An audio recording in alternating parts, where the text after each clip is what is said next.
Good evening. Welcome, everyone. My name is Elizabeth Greenberg, and I'm the provost here at Maine Media College.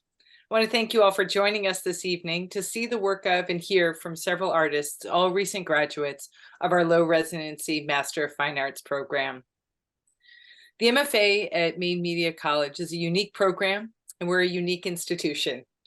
Celebrating our 50th year, we were founded as the Maine Photographic Workshops in 1973, which began as a summer residency for photographers and soon after that for filmmakers as well.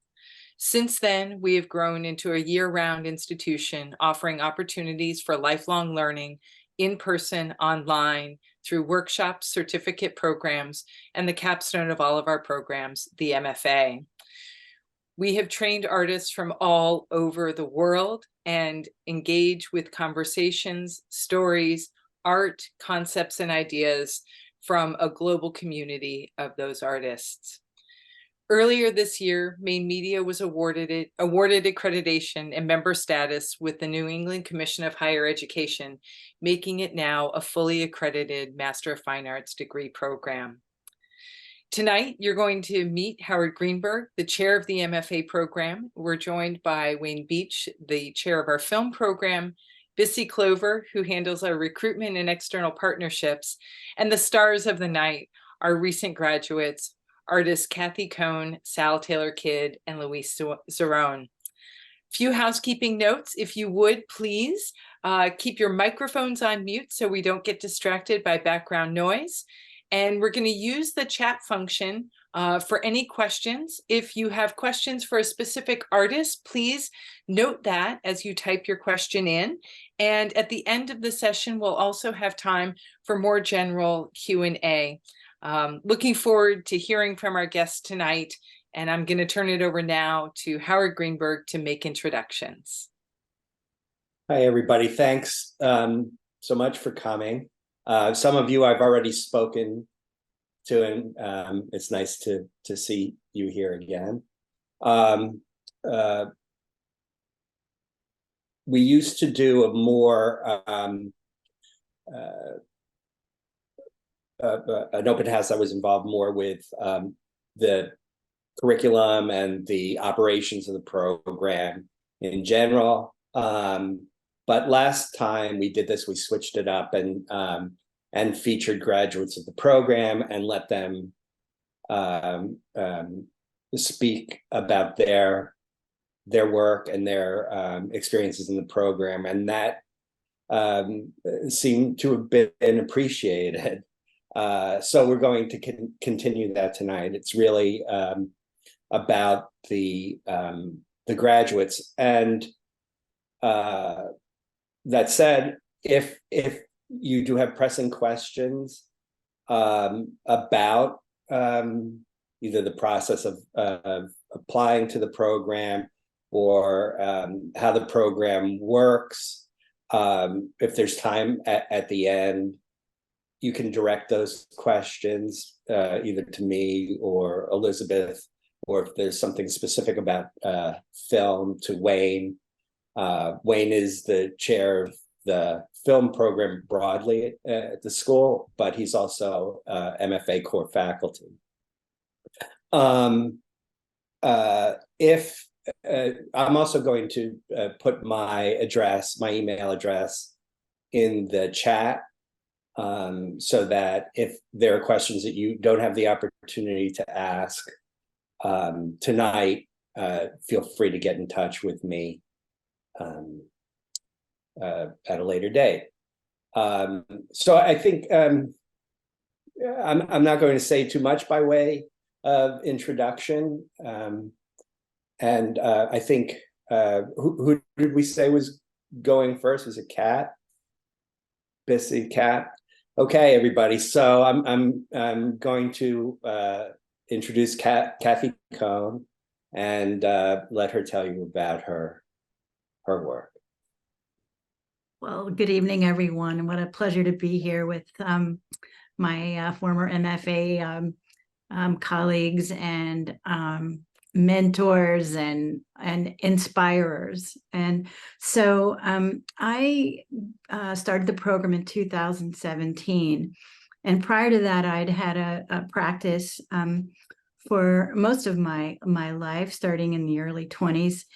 And it was significant to do a program like this for me. It was, I mean, it really transformed everything for me. It was a way to, I was thinking about it earlier today. It's like being able to have an orchestra, and you have all these different instruments that you're playing, and then somehow you get to be the conductor.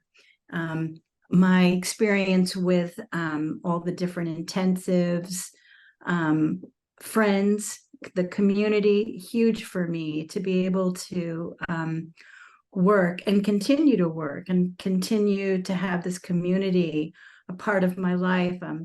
So often other friends of mine who've been in different programs, it feels to me that, you know, what they communicate is like, you know, it's over. And I feel like, you know, a kid in a candy store, why do I still have all this amazing access to all these incredible artists, practitioners, filmmakers?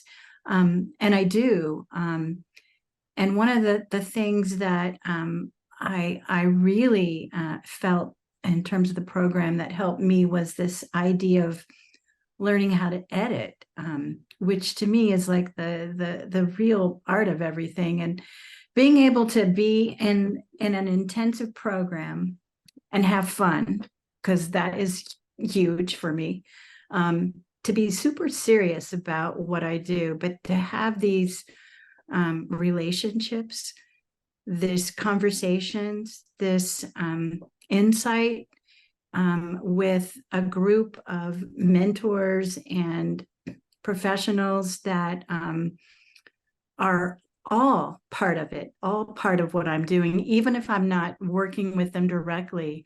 And that to me was like that holistic approach really, really inspired me in a way that continues. I'm amazed how my work has evolved because of the opportunity. I had my first museum show this year, and I dreamed about that. And you know, I had Howard, who was my one of my main academic mentors, write my essay. And you know, the idea of how somebody sees us, how somebody can hear our story and help us translate it, to me, it is huge. So what's happened? I mean, since being in the program, I have had all these different wonderful opportunities, and I keep pinching myself because, you know, showing up, having my practice, continuing to seek in ways that you know, inform that, feel it just feels like it's something that started there. And the guidance that I received, the real and it's so amazing to me because we all, I think most of my friends who graduated will say, you know, something very, very similar and close to my heart is that, you know, people feel seen, their stories are able to blossom in a way. It's like this grow, it's like when you turn the grow light on, you know, and it's this amazing energy that is so I don't even have words for it right now. I mean, I'm still feeling this, and I've been out for a while, and every time somebody asks me about it, I'm like bubbling, and just because I know that what it did for me. I mean, it really saved me, and it's not that it's not it's such a challenge, it's such a struggle, you know, because we're alive, and so we're struggling, but the deep sensitivity that I witnessed not only with my own practice, but with everybody else that I shared it with, it's priceless. So I just had my first museum show. I'm having a second one. I did a residency last year. I continue to, I think the program launched me into having a kind of confidence that I never really knew before. It means everything. And I also feel like, wow, that community, every time I go and visit or plug into it, it just keeps evolving in ways that are totally unexpected. So that's really it. I mean, I could talk about so many more things about it, but the deep friendships and that dialogue is critical, and it still continues. Thank you. Pat, are you showing any work? Yeah, I'm actually I'm starting. I did a residency at the Tucson Foundation, and they're doing a museum show. I mean, tonight. Tonight. Oh, well, tonight. Actually, okay, tonight. So I'm just gonna open this up. Yeah. Okay. So this was the first semester that I had, and I did I have a collection of about 3,000 tin types, and I was painting on them. And so this is the first sort of like semester that I worked with Howard. And all of this work, and this is, again, all of this work got placed in the Beekman Hotel in New York, where the 19th century writers used to meet. And so that was, I don't know. And I'm going to show you this, which I love this. This is a map of my MFA journey, and something I presented. And you know what they say about maps? It's like the only path really is the one in front of you. But I wanted to kind of look about, like, how did I get into this? I have a studio with my partner, Cone Editions Press, and been printing and serving artists for many, many years, since the 1980s. And having this experience, like getting out of your own thing, wherever that is, and being immersed, and being able to have all these stops. Like, if I look at this, it's like, there's documentary film, there's, all along the way, there were these like gems. This was my thesis show. And wow. It's so amazing to kind of think about, like, how all of this comes together, and how, part of my own vision is very kaleidoscopic, I guess. And I work in many different series, and how all of it is sort of the essence of now, where I'm going. I'm not going to show you a lot of work right now, but I would love it if you visited my website, kathycone.com, and you would see, all the different ways in which I work. I'm going to stop there. Thank you. Thanks, Kat. Yeah, you're welcome. I should say that I did see Wielder here. So one of our current MFA students is present as well. Wielder Catapult. There he is.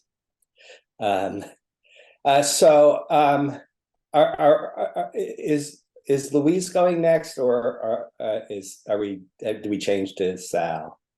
It's Louise. It's Louise. Okay. Yeah, I actually asked for the honor of introducing Luis, who I worked with in the program as a mentor, and delighted to introduce him. He's not only an alum of our MFA program, but one of the accomplished working professionals who now also teaches and mentors for us. Luis is a lead editor on shows for Netflix and HBO, as well as feature films, documentaries, music videos, and commercials. And he's based in Mexico City. Luis, take it away. Thanks, Wayne. Hi, everybody. I'm very happy to be here. I had an amazing time in the MFA, and I wish I could continue going back and forth every 6 months, but now that it's over, I remember like very well with. I mean, I'm happy every time I remember the time I was in the school. I made a presentation, so I'm going to share it with you. And okay, I include some images of the work I did, because if I put you a short film, we're gonna be here 20 minutes, and I'm not going to have time to talk. So, okay, my time in the program. When I got to the program, my idea, well, I work as an editor since 2008, and for probably 2 or 3 years, I followed the school, no? And I went to the website, and I was all the time, oh, I want to go there. And something happened that I connect with what I was seeing, with the images, with people working, with the students. And finally, I decided to come and apply, no? So why I entered in the program, I already had a master in film editing, which that I studied in Barcelona, in Spain. But I felt like something was missing. No, I already had the training. I knew the tools very well, but I felt that I need go deeper in filmmaking and storytelling, and I saw the MFA as an opportunity to develop that, no? So when I entered the program, my idea was, or my plan was, to do everything, but not to edit, no, because I already had the training. So the program was perfect for me because I had the chance to write, I had the chance to direct, I had the chance to deep in and see how you produce something. I took cinematography classes. So at the end, my plan was to get all the knowledge I didn't have from my previous training, and strengthen my skills, and I thought that could make me a better professional, no, and that will help me in my career, no. What I enjoyed the most was, first of all, going to Maine every 6 months. It's an amazing place. It's really a time that is for you, no. Is you get disconnected, you deep into your work, you see the works of other people, you talk about images, you talk about films, you talk about stories. So that's amazing. That's, for me, as I said, I really miss it, but I enjoy it a lot, no. The other thing was the opportunity to connect with professionals that I don't have contact with, no, directors, editors, working with Wayne. It was really something that I didn't have the chance to get around here, and I think that's a great difference, no.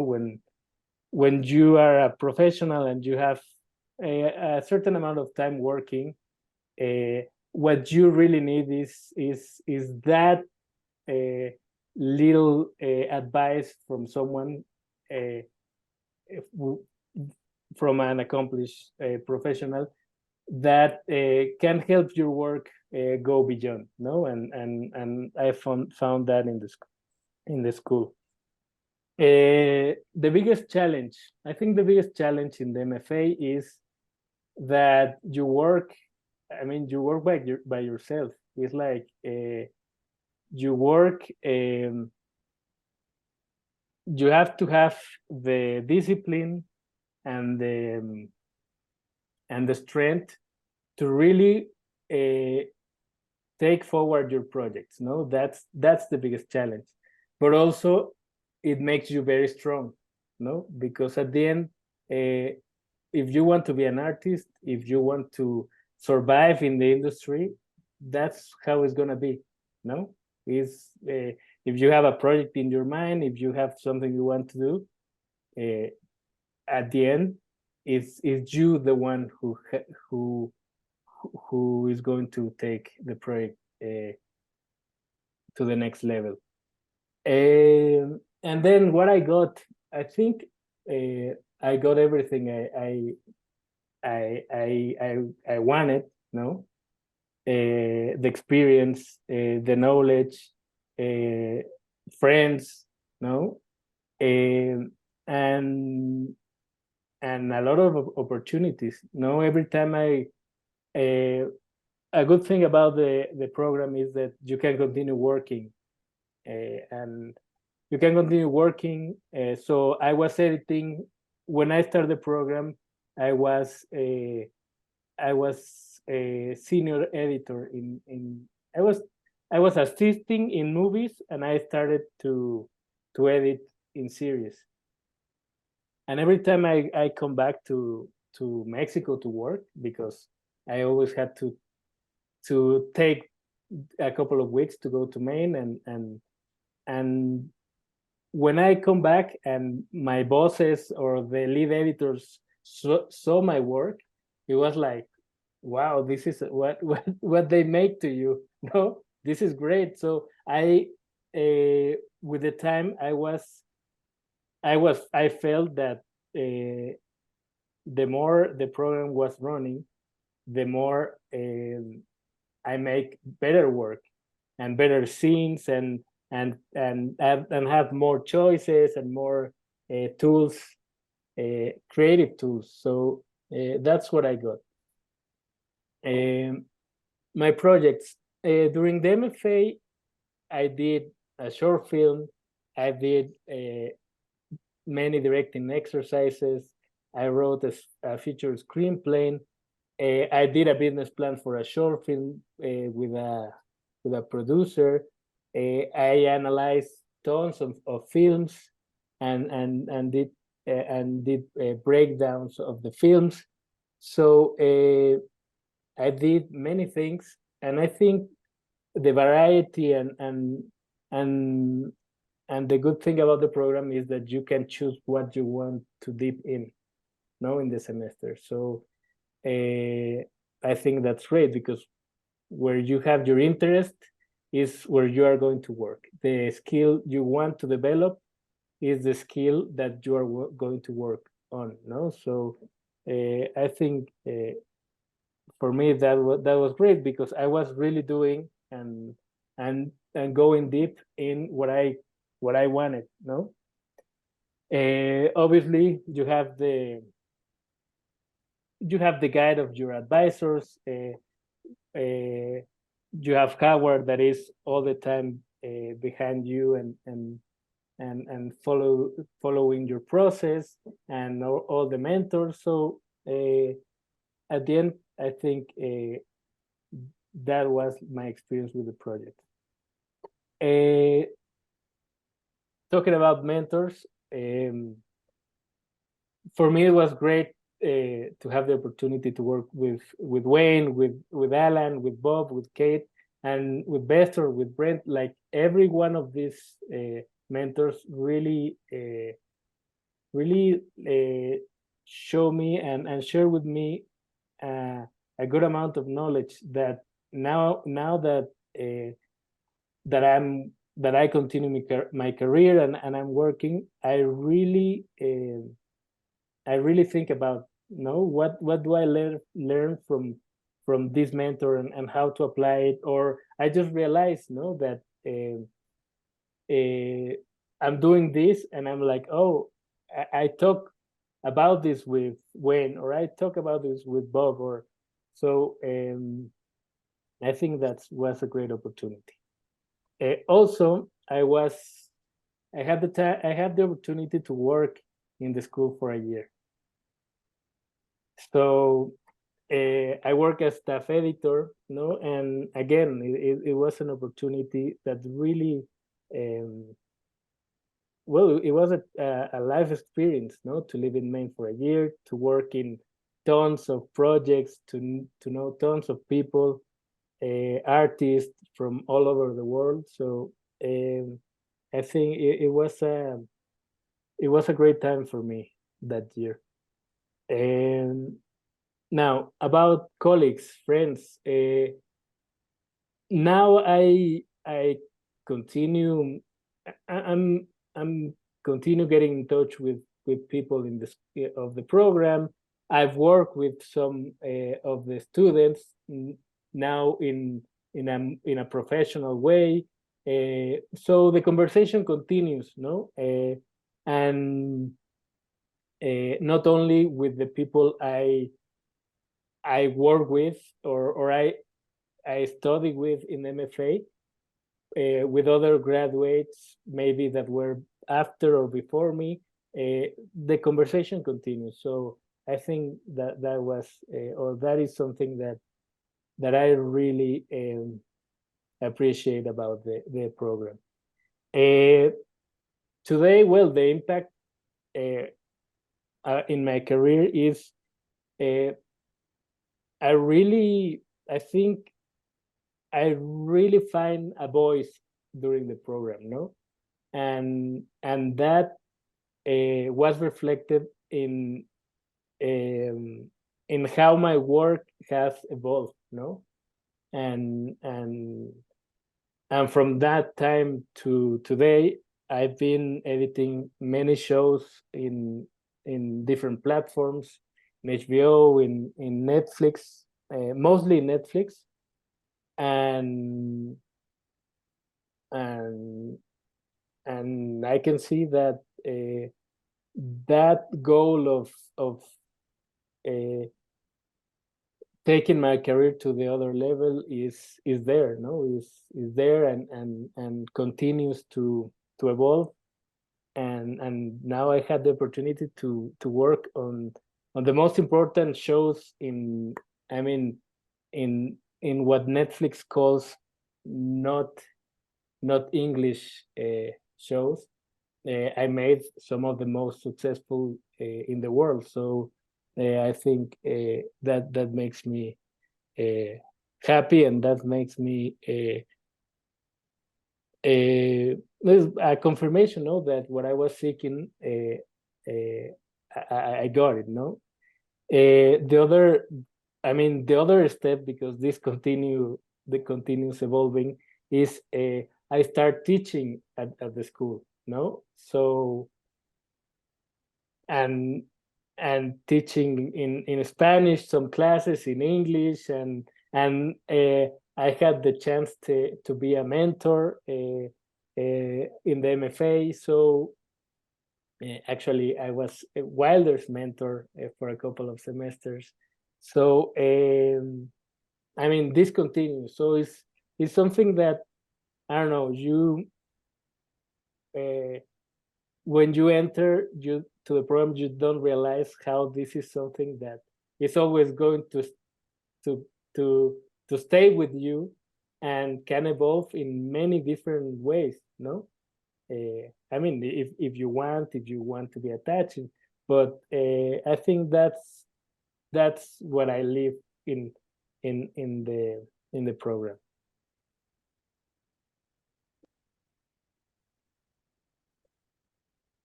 Okay. Thanks, Luis. That is really wonderful to see. All the things that you've been up to. I guess you should stop sharing your screen there. Thank you. And I'm going to introduce Sal Taylor-Kidd, even though I can't see her. She's around here. There you are. Okay, everybody, Sal Taylor-Kidd. Hi, everyone. So I probably have the most slides, so I hope, not to bore you too much, but I really wanted to give you a taste of kind of where my work had begun when I first started in the program. So I joined the program back in 2013. I had to sort of look back through my files and see when that was. Like, it seems impossible that it was that long ago, but it's really been, I'm fortunate to live right here in Rockport, and it's just, it's been such a gift to be part of the community, both here with the people that are on the ground in Maine Media, but also sort of the larger alumni group, because you're not only connected to your cohort of people that you graduated with, but the larger Maine Media alums that, get together every now and then, and, any opportunity we can to connect. And I was lucky enough to coincide both with Kathy and Luis, actually, when I started. So it was a real joy. Okay, so let me share my screen here. Okay, is everyone seeing this? Yep, I can see. Yes, thumbs up. Okay. So, when I first started the program, I was, I was very, I was at the point where I was really serious about my photography, and I was doing a lot of sort of session portrait work, but really felt that I wanted to, it really spoke to me what Luis was saying about finding your voice. Like, I felt that I wanted to know the kind of photographs I wanted to make before I made photographs for other people. So I'd sort of, I was experimenting, I was sort of, but really on my own, without much support and without much feedback. And I knew that I wanted to, engage with a community of artists and have the support of, professors and mentors who had, been in the field for a long time and could really sort of inform my work and help me understand what I was trying to say with my work. At that point, I really knew what I wanted to take pictures of, but I really didn't know what they were about. So this was like when I first arrived, like the first sort of presentation to that group and it's not a critique, when you first join, it's just a chance to share the kind of work that you've done and start to get some pointers on how you might want to move forward. And at this time, I was living in Los Angeles. So I kind of knew that, my husband's from Maine, and I knew that we'd be back there at some point. And I really was keen to connect with a community of artists and find my people. So for a long time during the program, my children were young, and they were a big sort of focus of my work. And initially I was like, okay, the work is about, my kids and, them growing older. And as I started to have more conversations with, Howard and Elizabeth and, Charlotte Dixon, some extraordinary mentors that I had during my time at Maine Media, really started to understand that it was about much more than that. It was about, ideas of transformation and, what I was feeling as a mother, kind of watching these kids grow older and transform. And I don't know why this has... Bear with me 1 second. Okay. And I think one of the things that was really quite extraordinary at Maine Media was the diversity of programs that you have to become involved in. So I always knew that, sorry, I'm going to bump out of this and just go this way.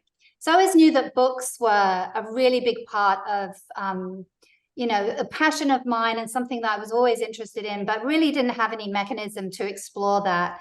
I enjoyed writing and I enjoyed photographing, but the book art studio at Maine Media really opened up a whole new way for me to explore and a whole new media for me to look at in terms of bringing my work together. So this was like one of my first handmade books that I made at Maine Media. And it was just really a tremendous opportunity to explore different things. So I also did a lot of alternative processing, working with platinum palladium with Brenton Hamilton and the alternatives in the Alt Pro lab. And that was also something that I probably never would have had the opportunity to explore on my own. But it became a really big part of my practice. And something that continues to inform the work that I do today. I've sort of moved, I think Maine Media really helped me understand what my work was about.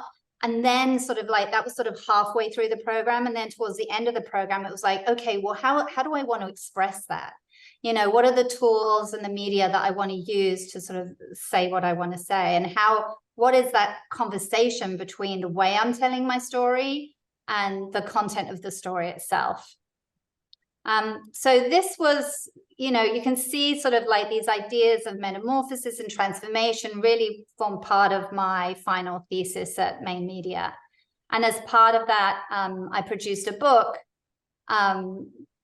called Just When I Thought I Had You, which was a collection of, I did some, a semester solely focused on writing, where writing was a big part of it, writing poetry. And, what Kat was saying about editing became really important to how everything came together, like understanding sequencing, understanding how my images spoke to each other over time and through the vehicle of a book, right? Which is a very different conversation between you and the reader, as opposed to someone walking around and experiencing your work in the room. So this is just a little flavor of, I did a couple of workshops with Valerie Kerrigan. Again, always at Maine Media, and it just opened up a whole understanding of what a book could be. And that's something you'll see, I sort of show you a couple of images from my current work at the end, but that's sort of exploring the idea of a book and what a codex is something that I continue to sort of play with and push with in my work. So as part of my thesis, I put together a letterpress, never done letterpress before. So I made this letterpress book that included letterpress. I bound all the books myself, and then there was a platinum palladium print as part of that. So, in sum, I think the main takeaways for me was, I really resonate with what Louise was saying about finding your voice. It was really an opportunity. It's a bit of a sandbox to kind of experiment with lots of different media within a very supported environment, both from the peers that you have and the staff faculty. Even though you're working remotely and you have to be, they're right, you have to be incredibly self-directed. But you always have someone, that you can reach out to and say, look, I'm really struggling with this. Can you help me? And sort of get you back on the right path. And I think that's sort of big step of learning to be an artist, like how can one be an artist in the world? Like Louise, I'm also teaching now. I never really thought about teaching before I started at Maine Media, but it became a big part of my practice. And so now I continue to sort of work with these ideas of, like this is kind of a book, right? There may not be pages, but you're sort of opening this thing in front of you and you're kind of exploring this little self-contained world. And so that continues to be part of the work I do. And I would just say, to sort of sum it up, I think it's an incredibly flexible way of sort of pursuing a master's degree. The fact that you come together for 2 weeks, which are, as Kat was saying, like super fun. You get to be with your mentors and really do a deep dive into your work and get that feedback and that critique. But then you also learn the independence, and it's really served me well in my career. I think that's it. Love to hear your questions. Thanks, Sal. Very nice. Thanks for sharing the work. It was nice to see even your first semester's work. I remember it well. So I think we have some messages here. Well,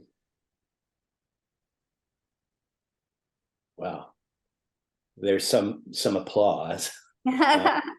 I'd love to hear, like, you know, if anyone's seriously considering the program, you know, like, what are you excited about? What are you hesitant about? Like, we're here for you. So, like, dive in.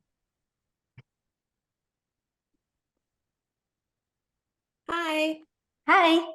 Hi, my name's Rio. I recently just took the Art of Editing workshop over the summer, and I fell in love with everything that was Maine Media, along with Maine, of course. And so I was curious about the timing of the program. So I must have misread. I thought that you had to do like 3 years there, so it's remote work instead of on-campus work. Yes, it's a low residency program. Yeah, can you explain what low residency means? Because I was Right, like, it means you're on campus for a very limited okay. amount of time. So it's there are 2 retreats a year. They're approximately a week in duration. They're in May and November. So we have one coming up pretty soon. And new students enter every 6 months. So when you're on campus, for the retreat, that's when I think Sal was talking a lot about, you know, the critique and the conversations and planning for the next semester and hearing from guest faculty, you know, what their work is like. But you're not actually doing your work. You do your work wherever you live, and you have mentors who work with you. Typically, you'll exchange. Well, you'll have these conversations electronically, and you'll submit the work that you're doing via something like WeTransfer or Dropbox or you know, Google Drive, and then you'll have typically Zoom conversations with them. Rule of thumb, every 2 weeks for about an hour. And our semesters, I calculated the semesters as a 20-week semester, so they're longer than the standard semesters. So of course, one of the advantages is that you can continue, you know, if you're working or if you have family obligations, you can schedule your working time around your responsibilities. Luis, I think, alluded to one of the downsides is that you have to be self-directed. Nobody's checking up on you every day to make sure you're doing your work. There are other opportunities on campus. So you're required while you're in the program to do 3 intensives, which are 1-week classes for academic credit, 1 credit each. So you can do those on campus. There are also some offered online, but if you want to spend more time on campus, you could do those. There are also workshops. You can take up to 9 master's level workshops for graduate credit. And that's the kind of thing you discuss with your advisor to, you know, make sure that there's a reason, you know, a good reason to take these workshops, that they're supporting your goals and the goals of the program. But that's the difference. The low residency program means that, well, in contrast, a full residency program is a program where you're on campus working for typically a 15-week semester. Thank you. Thank you for clarifying. There are also some awesome questions in the chat, which I wanted to ask too, but they're in the questions. So they're in the chat. Well, I love it. I'm straight. Are there comparable options if we choose online instead of a second week? Yes, there. The second week is typically an intensive. you're only required to take 3. So if you're here for 7 retreats, only 3 of those would be intensives if you wanted to take them on campus, but you can take them online. They're usually structured a little differently. They're a little more convenient for people who have to work. So if they're on campus, the courses will run like Monday through Friday, and you'll be in the class for 5 or 6 hours a day. Nobody wants to sit on Zoom for 5 or 6 hours a day for 5 consecutive days. So the instructor will talk to the class and decide when's a good time to meet, and they might meet, twice a week for 90 minutes over an extended period of time to meet the contact federally stipulated contact hours for a credit. But no, you don't have to be 2 consecutive weeks. You can just come to the retreats, and you can also, if you decide to take workshops, which are completely optional, that's another way of being on campus. But they're usually in the season, which runs from June to October. So just to follow up, since I asked the question, can you choose which of the visits to Maine you do the intensives? yes. You said it was 3 out of the 7. Okay. Yeah. So that's probably something I should point out. Seems like everybody's interested in hearing about the way the program operates. It's very individualized.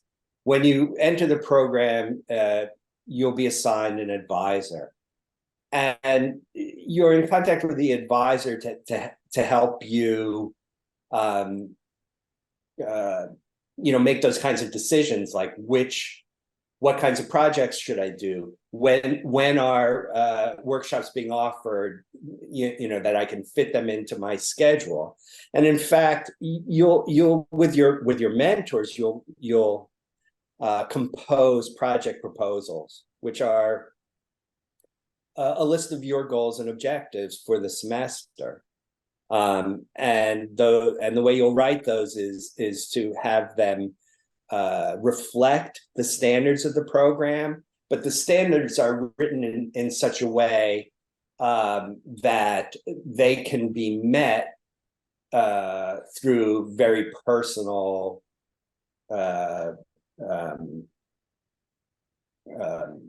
designs for projects. Sometimes you may do a project that's more exploratory, and you write that into the proposal, that this isn't, you're experimenting, and this is what you're trying to learn and experiment with, but the outcomes or the objectives may not be a number of photographic prints or a certain piece of work. So you get to describe the outcomes, the scope of the work, what it is that you want to do, how you want it to be evaluated, right? So it's really individualized, not only in terms of the scheduling, although you have to come to the retreats, but what I said earlier about the rule of thumb being a meeting with your mentor every 2 weeks for about an hour. People do that differently. Some people meet every week for less time. Some people, if they're working on a documentary project and they're going to be away, immersed in the work, they might load their mentoring time before and after to compensate for that time away. It's very individualized. The curriculum can be individualized, and the calendar can be except for the retreats. Does that answer the question? Yes, thank you. Great. How are the former students funding their education? Is anyone utilizing financial aid? If so, how long did that cover you? I don't know if I can jump in there for just one quick second, Howard. Yes, we do. We are authorized to offer Title IV funding, government loans, and it is a simple process, starting by filling out a FAFSA form, which I can apply. I can share with all of you. It's a simple process to get that started. As far as how long does that cover you, that depends on individual circumstances. So that isn't something that I could answer at this point. But I will send out an email that will include that kind of information and get you started on that process, and then we can help you from there. So, Elizabeth, I can't recall exactly when we got candidacy status and and our students were eligible for Title IV loans, but I think that might have occurred after After our graduates from tonight, yes. Yeah. We for anyone who has served, we thank you, and would note that the GI Bill benefits are also you may use those for the MFA program. I have a question. Oh, Yeah. sorry. Yeah, go ahead, Ned. Nice to see you. Thanks for coming. Nice. Thank you. Yeah. So I understand this is a very individualized program.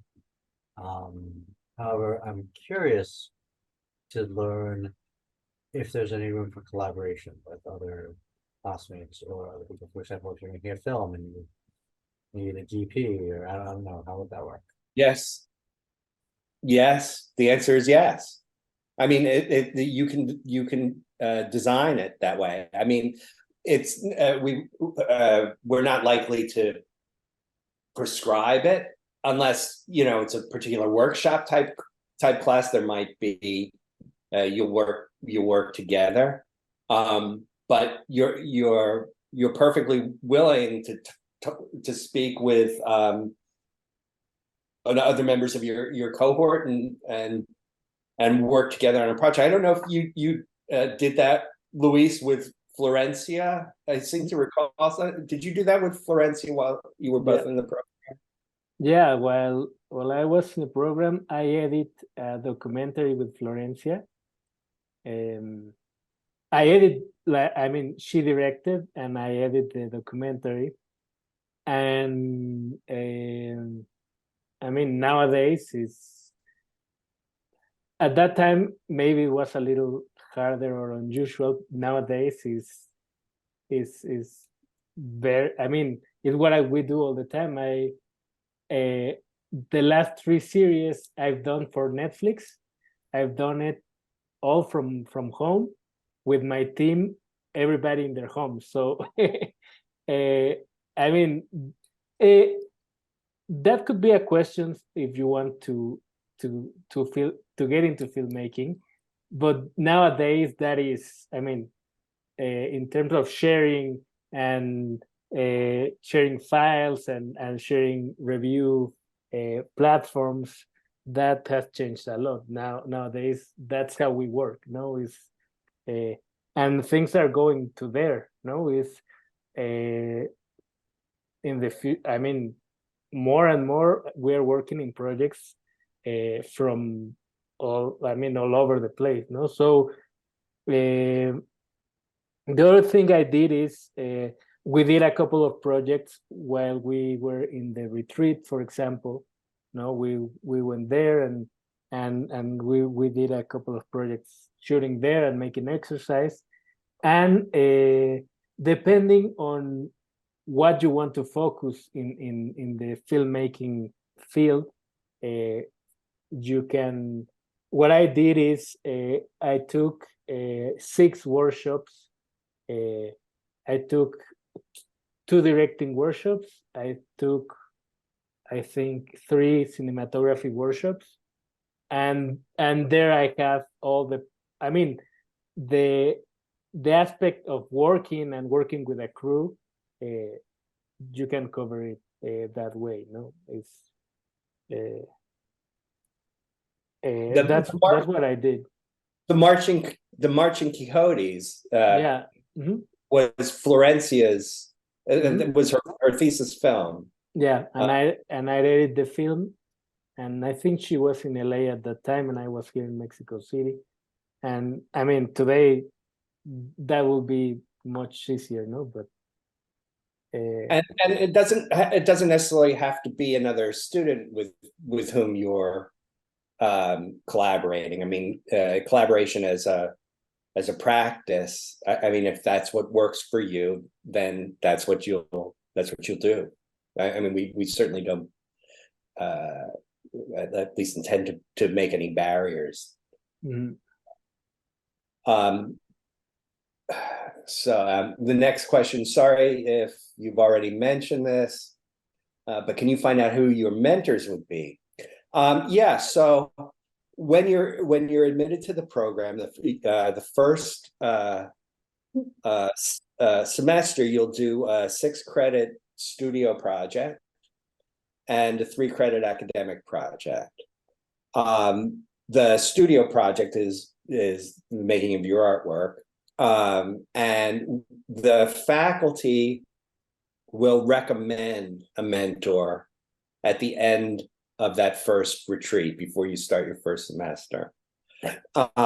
It's a recommendation. Most people take the recommendation. It's usually somebody on the core faculty, so that they're sure to be at the subsequent retreat to support you for your first critiques.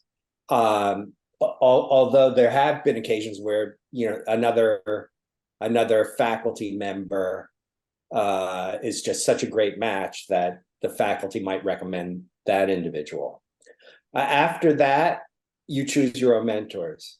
Can be somebody on the core faculty or what we call continuing faculty, who are people who have been guest faculty a number of times during retreats, have mentored students in the program so that they are familiar with the method and the operation of the program.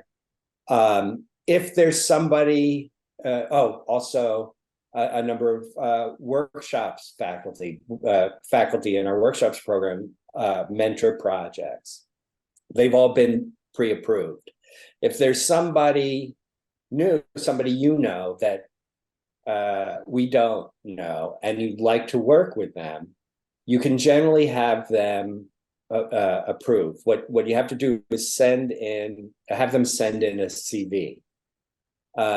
We prefer that they have an MFA program and substantial teaching experience.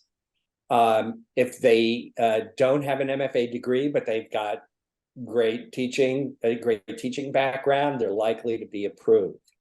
Those mentors, once they're approved for you, you can continue working with them, and they can also work with other students.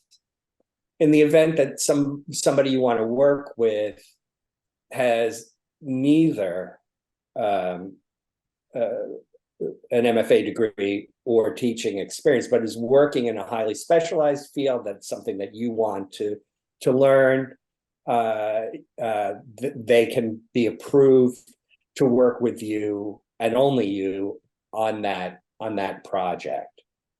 So that's on a case-by-case, semester-by-semester basis. But you are allowed to choose mentors that you want to work with. Now, one of the functions of your advisor, who's sort of your guide through the program that I mentioned earlier, is to help you with those choices, make recommendations, get your input about how the direction you want to go and who you think might be most supportive. But yeah, you'll know at the end of the first retreat who the faculty recommends, and that's usually somebody who we have a faculty meeting Saturday night towards the end of the retreat, and it's usually somebody who you've spoken with and indicated that you'd like to work with them, and they'll bring it up at the meeting and say, I spoke to so and so, and we really like to work together. So that's usually how that happened. Howard, did you also want to mention, maybe you've already mentioned it, I don't remember, but we have guest faculty at every retreat as well from film, Yes. photography, and they often mentor projects as They well. often mentor projects too. That's correct. Thank you. So I hope that's Lisa. I hope that's an answer to the question that you appreciate. Okay. Okay. Next question. I don't have a BA, BFA, MA. I have an MBA and was in the corporate world for 12 years. And for the past 10, I have been living life with complete focus on it. Do I need to have an undergraduate degree in arts, fine arts to apply for them? No. Most of the people in the program do not have a degree in the arts. You have to have a bachelor's degree of some sort.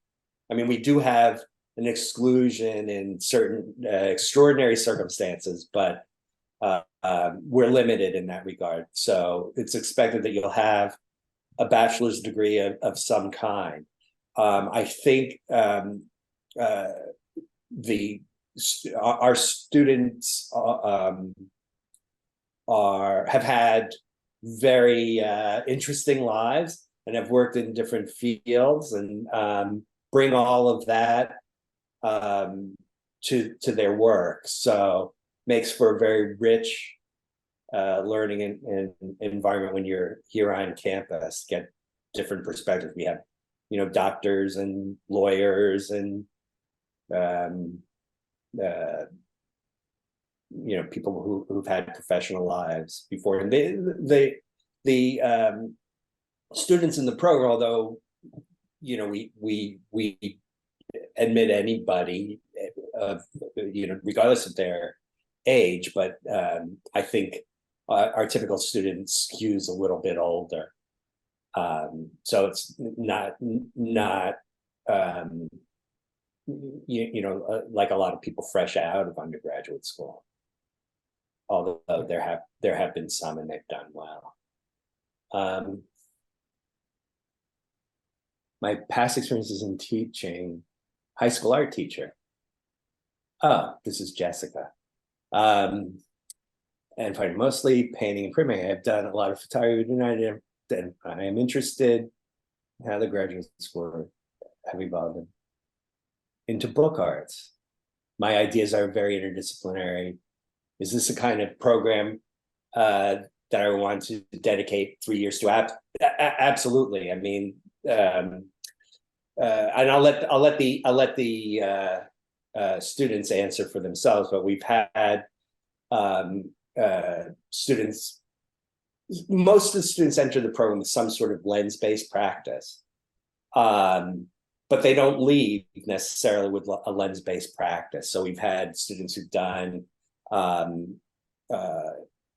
installation, land art, community-based practice. In addition to film, video, different time-based media, performance. So yes, we, as I said before, I probably can't stress it enough, but the purpose of the program is to help you develop an authentic and sustainable practice. We don't keep you locked in a silo. If you come in with a portfolio of photographs, we don't require you to continue doing photography necessarily. That we want you to individualize your practice as much as is necessary. So you won't be limited. You'll probably be encouraged. But I'm thinking about one of the students that Elizabeth, one of our continuing faculty, Jane Perone, and I are mentoring. who came in as a photographer, actually has her undergraduate degree from Harvard in economics, to address the last question, and not art at all, but she came in as a photographer and has evolved to doing collaborative,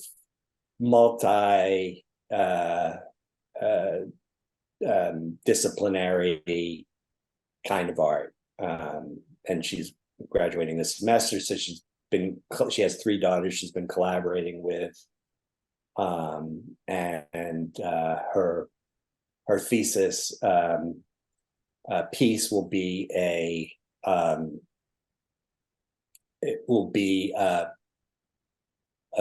time-based media projection that includes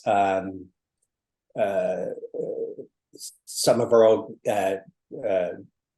video capture or still photography capture, actually, and manipulations of that film of one of her daughters performing, and then so that will be projected, and in front of that, her other daughter will be performing live. So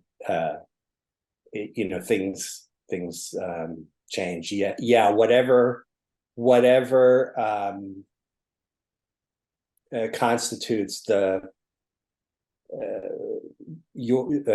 most authentic practice for you is what will be supported in the program.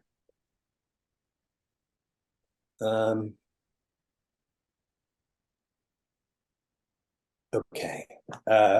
What is the core cost of the program? Am I correct that any workshops you add to the retreats would be an added charge? So I put all the tuition information in the chat, Howard, including the link. Okay. And Wayne has very graciously added the note that core number is for the 3 years. Yes, and that includes room and board, I believe, for the periods that you're required to be on campus. If you're taking workshops, you pay for the workshop, and you don't pay the tuition for that credit. So it is extra. You'll pay room and board because you'll be on campus as well. But that's how it functions. Included in the core cost, though, I believe. Well, no, maybe we took that out since COVID, and we started to have the intensives on. It includes the tuition for intensives for the 3 years. It doesn't include the room and board. It doesn't include the room and board anymore, does it? Correct. It used to include the room and board for that because they were only on campus. So I wasn't sure whether we changed that. I should say we do have housing available on campus, and we do require students to be on the meal plan, but you may opt to have your own housing off campus or staying somewhere else locally if you prefer. Yes, Wayne's note. Yes, that's the total. That's the total tuition. And to answer Jessica's question, if my school is helping to pay financial aid, how is that broken down? Yes, the tuition is billed every semester at the beginning of each semester. And so your financial aid is delivered that way. And we've worked with other students who have also been receiving financial aid from high school teachers receiving financial aid from their schools where they work. And we'll work with the school to make sure that we're sending them the invoice and information on their schedule so that it's covering your tuition per semester. And those arrangements get made through our finance office. Bissy will have all of this in her notes back to everybody. Yeah, can I jump in there, Elizabeth? Thank you. Good point, good segue, thank you. So I just want to share with each and every one of you, first, thanks for being here, but I'm going to send out an email tonight or tomorrow morning that will have detailed information about the program. It will cover the things that Howard has discussed. We listed out for you to easily take a look at and kind of absorb it all. and it will have information about how to access financial aid, all those wonderful things. So what I'd like to say is that when you see that email, it'll be from B. Clover at mainemedia.edu. Any questions you have, just simply hit reply, and I'm there for you. This will be the first step to help you understand, and hopefully if you're interested in applying for the program, that's what I'm your person for that. So I'm here to help and make that as easy as possible.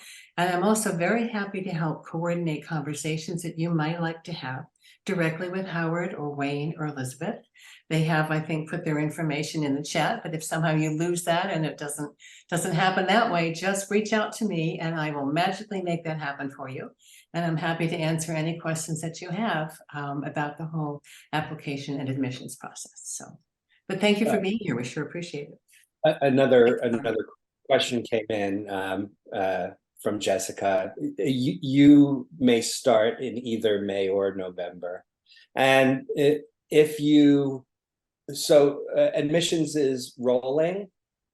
You may see in the literature that there's a deadline, but the deadline is really a like guidance. What's factored into that deadline is basically a 2-week turnaround in committee, and then 4 additional weeks so you can plan travel if you're coming from far away. You don't want to get socked with last minute exorbitant airfare.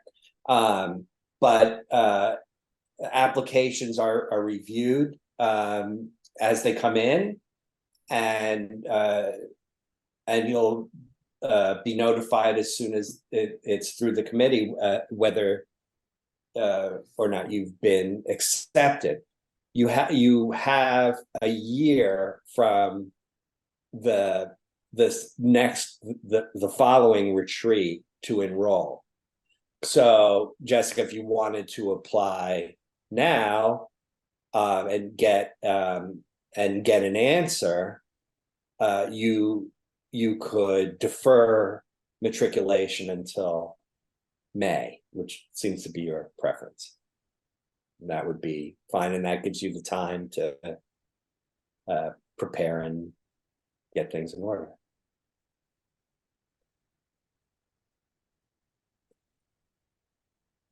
Anybody else? Well, Right. if I may, I was just going to turn it back to Kat and Luis and Sal, if they wanted to chime in on any of the questions that have been asked or add any notes.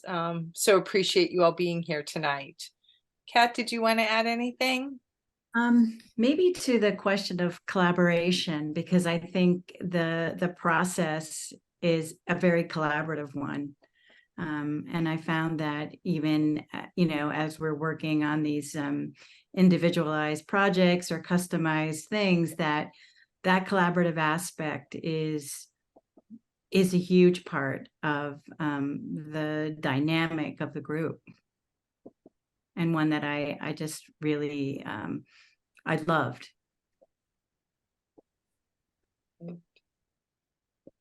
Luis or Sal, any of the questions you wanted to respond to or thoughts you want to share before we close up? Well, I would just sort of speak to the range of things that you can learn while at Maine Media, so the workshops, the sort of the support that happens between the workshops and the MFA program. I did book arts, I did alternative process, I did writing, and it all sort of fed into each semester and ended up being a really rich experience. There's just so many opportunities to learn so much from all the different instructors on campus. And yeah, what I would like to say is, this is not regular school. No, it's not a classroom, not 20 classmates. This is different. This is different. And when you think about of teaching and learning, the regular way is the teacher thinks what the students might need to learn, no? And here is the opposite: is you establish what you need to learn, and then the program helps you develop that. No, so that's the difference. No, because when you get in, you will see that it's different. And the other part is, I think the program is really focused on developing the students as artists. No, is really focused on transform your skills and your vision into thinking and feeling like an artist. No, and I think that is I mean, that is something that I could share with you. Yeah. Thank you. Amity asks, what are the requirements for entry to the MFA program? And conveniently, I was working on some text for our marketing department today. So I still have it open. I apologize for it's going to sound a little technical, but I think you'll get the gist of it. And if you want to talk to me more about it, feel free to reach out. But essentially, you need a bachelor's degree of some sort of undergraduate degree. It can be if you are an international student, you have to demonstrate that the degree you've earned is the equivalent of what would be our undergraduate degree. You'll need to have technical skills and other practical abilities and or academic background sufficient to indicate that you would succeed in a graduate program in media arts. Such things as a commitment to developing an independent artistic vision and practice, the ability to develop and pursue independent goals. As others have said, a lot of this is, what Louise just said. You're making your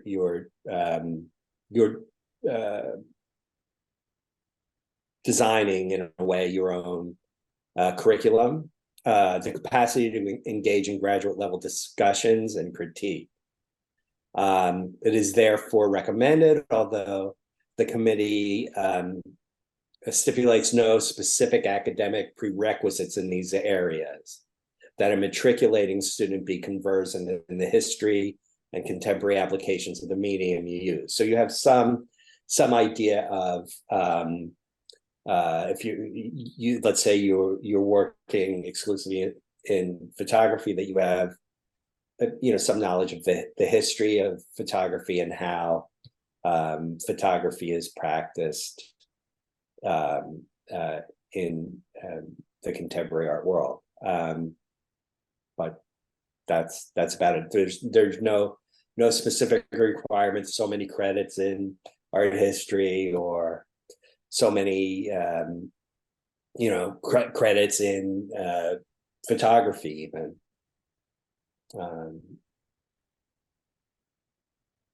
The only requirement is a degree and those abilities. Thank you. That's so helpful. You're welcome. No, yeah. So, does anybody have any other questions before we go? Have you already touched on how much time a typical student spends within the MFA program? I suppose you mean like how much time do they devote to the program as opposed to other things. So we figure it's like 20, 21 hours a week, and you should be fine with a full load. You get 3 years overall though, the program. So is that I did not understand the nature of the question. I wasn't sure either. Yeah, is it how long is the program, or is it how much time like per week are you working? I don't see when. Yeah, I mean, I was reading the question about how much time every week, what, for a student who might have a job and family and other commitments. And I think we say, roughly 20 hours a week, Howard, is that? Yeah. Yes. Yes, that's it. So over the 3 years, the, suggested would be 20 hours, but that's a combination of the time you're making your work, you're looking at work, you're meeting with your mentor, and we're not punching a time clock. I think most of our students end up doing even more work than that. But life happens, right? And we know if you have a family, you might, take a trip with your family. You might travel by yourself. That, there's flexibility within the program so long as you're continuing to make progress, meet with your mentors, and meet your stated project goals and objectives. Right. So I'm sorry, Lynn clarified how much time per week she meant. And no, I calculated the contact hours and time on task, which are regulated by the government, on based on a formula that I sort of created myself in the hopes that it would, pass muster with the accreditors, and it did. But I based it on a 20-week semester. So that's 40 weeks a year, not 52. Of course, 2 of those additional weeks you'll be at the retreat each year. And again, the calendar is flexible. I used the example earlier of somebody who's working on a documentary and maybe filming for a month straight, right? So that they load their contact hours with the mentor before and after, right? That you can tailor the calendar to accommodate those things, and you and your mentor can talk about. I mean, maybe you just need a periodic week off or something like that. That's fine too. And as Elizabeth is saying, nobody's like keeping time. It's not like you're sitting in a classroom and waiting for the bell to ring. You'll be presenting work at each retreat for credit. So generally speaking, you've spent enough time and done enough work if that's the perception that the committee has when they're seeing your work at retreat. I mean, if it is helpful, when I was doing my projects, I tried to work at least 1 to 2 hours daily to reach to the schedule I had designed with my mentor of that specific project. So you have to work consistently because I don't know, time passes very fast. So you have to be very consistent. So at a point I decided to do that. So that was the way so I can get into my deadline with a good project and make a good presentation. No, because I mean, you will see it, but the presentation is a challenge, no? And you're always the motivation is to present a great project that weekend. So yeah, that's what I did. Jessica writes, what kind of work do you bring to your first retreat? So we asked that you bring the work that was in your application, portfolio, or reel. And if there's something, since the time because it's rolling admissions, if something really changed or evolved and you got something new and exciting that you're working on and you want to share that in addition, that's fine. Sal said earlier that your first presentation at that initial retreat won't be a critique. people will talk about the work, but it's more to, you know, get to know you and get to know what's important to you and why you make work. And so you know, you don't have to be concerned about any kind of evaluation. People will, if people get too much into a critique of the work, I will step in and say, you know, this isn't really we have other matters to address, like what are your goals for the program, that sort of thing. But and you know, you'll be prepared ahead of time on, you know, all of that.